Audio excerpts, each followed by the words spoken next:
نحمده ونصلي ونسلم على رسوله الكريم أما بعد فأعوذ بالله من الشيطان الرجيم بسم الله الرحمن الرحيم يا أيها الذين آمنوا توبوا إلى الله توبة نصوحا الآية صدق الله العظيم اللهم صل على سيدنا ومولانا محمد وعلى آل سيدنا ومولانا محمد وبارك وسلم ثم صل عليه۔ رمضان المبارک کا دوسرا عشرہ مغفرت کا عشرہ اللہ کے فضل و کرم سے شروع ہو چکا ہے۔ مغفرت کے حصول کے لیے کچھ اسباب اللہ رب العزت نے رکھے ہیں، جن اسباب کو انسان اگر اختیار کرے تو اللہ رب العزت انسان کی بخشش فرما دیتے ہیں۔ ان میں پہلا سبب توبہ اور رجوع الی اللہ، کہ انسان اپنے گناہوں سے توبہ کر کے اللہ کی طرف رجوع کر لے۔ اس کی برکت سے اللہ رب العزت انسان کی بخشش فرما دیتے ہیں۔ حدیث مبارکہ میں آتا ہے، اللہ کے پیغمبر صلی اللہ علیہ وسلم نے فرمایا، کل مولود یولد علی الفطرہ، ہر انسان فطرت اسلام پر پیدا ہوتا ہے، فَأَبَوَاهُ يُهَوِّدَانِهِ أَوْ يُنَصِّرَانِهِ أَوْ يُمَجِّسَانِهِ، پھر اس کے والدین آگے اسے یہودی بنا دیتے ہیں، نصرانی بنا دیتے ہیں، مجوسی بنا دیتے ہیں، وگرنہ فطری طور پر ہر بچہ فطرت اسلام پر پیدا ہوتا ہے۔ تبھی تو اگر کافر کا بچہ بچپن ہی میں فوت ہو جائے تو وہ حدیث مبارکہ میں آتا ہے کہ وہ بچہ کل قیامت کے دن جنت میں داخل ہوگا، کیونکہ ابھی تک اس نے اعمال کیے ہی نہیں اور فطرتی طور پر وہ فطرت اسلام پر پیدا ہوا ہے۔ اس لیے اگر کافر کا بچہ فوت ہو جاتا ہے بچپن ہی میں تو وہ بچہ جنت میں داخل ہوگا۔ اب انسان فطری طور پر فطرت اسلام پر پیدا ہوا، لیکن بحیثیت انسان کے انسان سے گناہ سرزد ہو جاتے ہیں، تو اس لیے اللہ رب العزت نے اس گناہوں کی معافی کا ایک طریقہ رکھا ہے، توبہ اور رجوع الی اللہ۔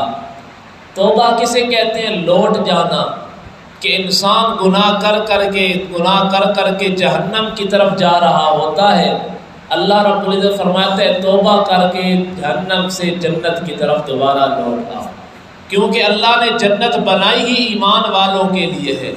انسان گناہ کر کے جہنم کے راستے پر چل پڑتا ہے، پھر وہ توبہ اور رجوع کر کے پھر وہ دوبارہ جنت کے راستے کی طرف لوٹ آتا ہے۔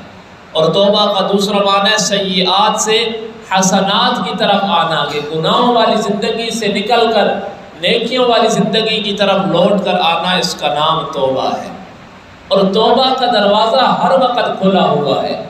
قرآن مجید میں اللہ رب العزت فرماتے ہیں، انما التوبۃ علی اللہ للذین یعملون السوء بجہالۃ، توبہ کی قبولیت ان لوگوں کے لیے ہے، للذین یعملون السوء بجہالۃ، جو لا علمی کی وجہ سے، لاپرواہی کی وجہ سے برے اعمال کر لیتے ہیں، ثم یتوبون من قریب، پھر وہ جلدی سے اللہ کی طرف رجوع کر لیتے ہیں، توبہ اور استغفار کرتے ہیں، فَأُولَٰئِكَ يَتُوبُ اللَّهُ عَلَيْهِمْ، تو وہ اللہ رب العزت کو توبہ قبول کرنے والا پاتے ہیں، اللہ رب العزت ان کی طرف رجوع کرتے ہیں۔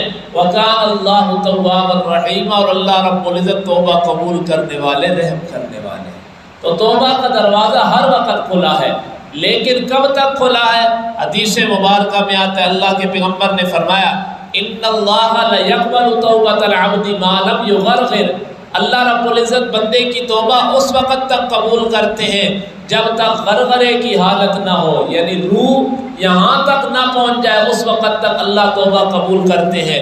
اگر روح انسان کے گردن تک پہنچ گئی، غرغرے کی حالت آ گئی، نزع کی حالت آ گئی، پھر اللہ رب العزت توبہ قبول نہیں کرتے۔ جس طرح کہ فرعون جب غرق ہونے لگا تو اس وقت اس نے کیا کہا تھا؟ آمنت برب موسیٰ و ہارون، میں موسیٰ اور ہارون کے رب کے ساتھ ایمان لاتا ہوں۔ لیکن اللہ نے فرمایا اب چونکہ نزع کا وقت آ گیا ہے، اب توبہ قبول نہیں ہونی۔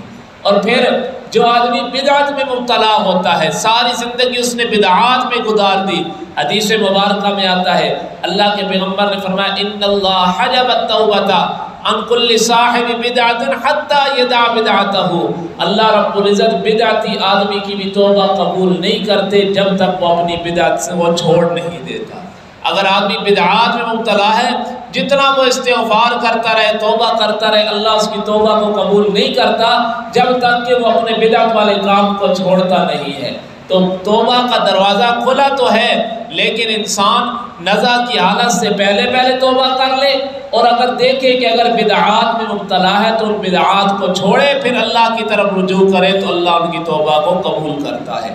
اور ایک روایت میں تو آتا ہے اللہ کے پیغمبر نے فرمایا من تاب قبل ان تطلع الشمس من مغربها تاب اللہ علیہ، جو آدمی اللہ سے توبہ کرتا ہے سورج کے مغرب کے طلوع ہونے سے پہلے، یعنی کیا مطلب؟ قیامت کی علامات میں سے ہے کہ سورج مغرب کی طرف سے طلوع ہوگا۔ اللہ کے پیغمبر نے فرمایا جو آدمی سورج کے مغرب کے طلوع ہونے سے پہلے توبہ کر لے، اللہ اس کی توبہ کو قبول کر لیں گے۔ یعنی کیا مطلب؟ قیامت کے آنے سے پہلے جو آدمی توبہ کر لے، اللہ اس کی توبہ کو قبول کر لیتے ہیں۔ اور من مات فقد قامت قیامتہ، جو آدمی فوت ہو گیا اس کی قیامت تو شروع ہو گئی ہے۔ یعنی موت آنے سے پہلے انسان اگر توبہ کر لے تو اللہ اس کی توبہ کو قبول کر لیتے ہیں۔ اور دوسرا سبب ہے استغفار کرنا، گناہوں کی معافی مانگنا۔ توبہ کی کچھ شرائط بھی ہیں، توبہ ویسے قبول نہیں ہوتی کہ انسان کہہ دے یا اللہ میری توبہ، یا اللہ میری توبہ، نہیں۔ جب تک توبہ کی شرائط پر عمل نہیں کرے گا اس وقت تک اللہ توبہ قبول نہیں کرتے۔ اور توبہ کی شرط پہلی یہ ہے کہ انسان سابقہ گناہوں پر شرمندگی کا اظہار کرے، کہ اللہ کے سامنے شرمندہ ہو، یا اللہ میں تجھ سے معافی مانگتا ہوں، میں بڑا شرمندہ ہوں، مجھ سے فلاں گناہ ہو گیا۔ پھر ماضی میں گناہ کرے بھی نہیں، یعنی حال میں پھر گناہ کرے ہی نہیں، جو سابقہ گناہ ہیں ان پر شرمندگی کا اظہار کرے، پھر حال میں جو زمانہ گزر رہا اس میں گناہ بھی نہ کرے، اور پھر استقبال میں یعنی آئندہ زندگی میں گناہ نہ کرنے کا اللہ کے ساتھ وعدہ بھی کرے۔ جب یہ تینوں شرطیں پائی جائیں گی پھر اللہ رب العزت انسان کی توبہ کو قبول کرتا ہے۔ اور گناہ پر توبہ جو ہے، انسان اس گناہ کا اقرار زبان سے بھی کرے، دل سے بھی کرے، اور عملی طور پر بھی توبہ ہونی چاہیے۔ اور عملی توبہ کیا ہے کہ انسان توبہ و استغفار کے ساتھ کچھ صدقات بھی دے دے۔ اس صدقہ کرنے کی وجہ سے توبہ کا عمل جو ہے وہ مزید پختہ ہو جاتا ہے صدقہ کی برکت سے۔ اور عملی توبہ، انسان اگر گناہ کا اعتراف کرتا ہے، اس کی مثال اس طرح ہے کہ ایک آدمی گڑھے میں گر جاتا ہے، اب اس گڑھے کو گڑھے میں گرنے کو محسوس کرتا ہے، یہ گویا گناہ کا اعتراف کرنا ہے کہ انسان گناہ کو گناہ سمجھ رہا ہے۔ پھر انسان جب گڑھے میں گر جاتا ہے تو اس گڑھے کو انسان برا بھی سمجھنے لگتا ہے۔ یہ مثال اس طرح کہ انسان گناہ کا اعتراف کر کے پھر اس سے بچنے کی کوشش کرتا ہے۔ اور صدقات ایسے ہیں جس طرح گڑھے میں گرنے کے بعد ہاتھ پاؤں مارنا اور کوشش کرنا باہر نکلنے کی، یہ صدقات ایسا انسان کے ساتھ کام کرتے ہیں کہ جب انسان توبہ کرتا ہے اللہ کے سامنے، پھر ان کے بعد اگر تھوڑا سا صدقات کر لے تو اس کی توبہ مزید پختہ ہو جاتی ہے۔ دوسرا سبب ہے استغفار کرنا، کثرت سے استغفار کرنا۔ قرآن مجید میں اللہ فرماتے ہیں، حضرت نوح علیہ السلام کا اللہ نے ذکر کیا، وہاں اللہ فرماتے ہیں فَقُلْتُ اسْتَغْفِرُوا رَبَّكُمْ إِنَّهُ كَانَ غَفَّارًا يُرْسِلِ السَّمَاءَ عَلَيْكُمْ مِدْرَارًا وَيُمْدِدْكُمْ بِأَمْوَالٍ وَبَنِينَ۔ استغفار کتنے فوائد اللہ نے ذکر کیے کہ میں نے حضرت نوح علیہ السلام کو کہا استغفروا ربکم۔ حضرت نوح علیہ السلام فرماتے ہیں یا اللہ میں نے اپنی قوم کو کہا ہے استغفروا ربکم انہ کان غفارا، اللہ سے توبہ کر لو، استغفار کر لو، انہ کان غفارا، وہ گناہوں کو معاف کرنے والا ہے۔ یرسل السماء علیکم مدرارا، اگر تمہارے اوپر بارشوں کا سلسلہ رکا ہوا ہے تو استغفار کی وجہ سے وہ بارشوں کا سلسلہ دوبارہ جاری ہو جائے گا۔ وَيُمْدِدُكُمْ بِأَمْوَالٍ وَبَنِينَ، اور اگر تمہارے پاس مالوں کی کمی ہے، اولاد نہیں ہو رہی، تو استغفار کرو، استغفار کی برکت سے اللہ تمہیں مال بھی عطا کریں گے اور اولاد کی نعمت سے بھی اللہ نوازیں گے۔ ایک روایت میں آتا ہے کہ ایک صحابی رسول آپ علیہ السلام کی خدمت میں حاضر ہوا، عرض کیا یا رسول اللہ میری اولاد نہیں ہو رہی، مجھے کوئی عمل بتائیں۔ آپ علیہ السلام نے فرمایا استغفار کی کثرت کرو۔ اب اس صحابی نے اس عمل کو پکا کر لیا اور استغفار کی کثرت کرتے رہے۔ کچھ عرصے کے بعد آپ علیہ السلام سے دوبارہ ملاقات ہوئی اور عرض کرنے لگے یا رسول اللہ جو آپ نے مجھے عمل بتایا تھا، حدیث مبارکہ کا مفہوم ذکر کر رہا ہوں، یا رسول اللہ آپ نے مجھے جو عمل بتایا تھا اس عمل کے کرنے کی وجہ سے اللہ نے مجھے 10 بیٹوں کی نعمت سے نوازا ہے۔ یہ کیا ہے؟ استغفار کی کثرت کی وجہ سے اللہ رب العزت مال بھی عطا کرتے ہیں اور اولاد کی نعمت بھی عطا کرتے ہیں۔ اور یہ کیوں ہے؟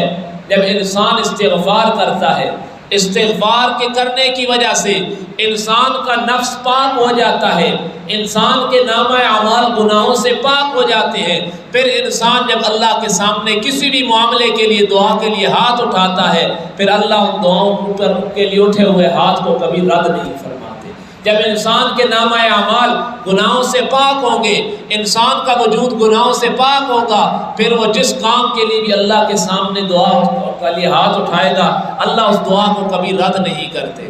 استغفار ویسے تو ہر وقت کرنا چاہیے، لیکن حدیث مبارکہ میں کچھ خاص اوقات کا ذکر ہے کہ جن اوقات میں استغفار کیا جائے تو اللہ رب العزت جلدی قبول کرتے ہیں۔ حدیث مبارکہ میں آتا ہے ينزل ربنا تبارک و تعالی كل لیلۃ الى سماء الدنیا حين يبقى ثلث الليل الاخر۔ اللہ حدیث مبارکہ میں آتا ہے اللہ کے پیغمبر نے فرمایا اللہ رب العزت ہر رات میں آسمان دنیا میں اترتے ہیں، حين يبقى ثلث الليل، رات کے تہائی حصے میں اترتے ہیں، فيقول، پھر اللہ اعلان کرتے ہیں من يدعوني فاستجيب له، کون ہے وہ جو مجھ سے دعائیں کرے اور میں اس کی دعاؤں کو قبول کروں۔ پھر اللہ فرماتے ہیں من يسألني، کون ہے جو مجھ سے سوال کرے اور میں اس کے سوال کو پورا کروں، اس کی حاجت کو پورا کروں۔ من يستغفرني فاغفر له، کون ہے جو مجھ سے بخشش طلب کرے اور میں اس کی بخشش کروں۔ اور یہ کون سا وقت ہے؟ رات کے تہائی حصے میں اللہ رب العزت آسمان دنیا میں اترتے ہیں اور اعلان کرتے ہیں کون ہے جو مجھ سے دعائیں کرے میں اس کی دعاؤں کو قبول کروں، کون ہے جو میرے سامنے اپنی حاجات اور مشکلات رکھے میں اس کی حاجات اور مشکلات کو پورا کروں، کون ہے جو مجھ سے بخشش طلب کرے اور میں اس کی بخشش کو پورا کروں۔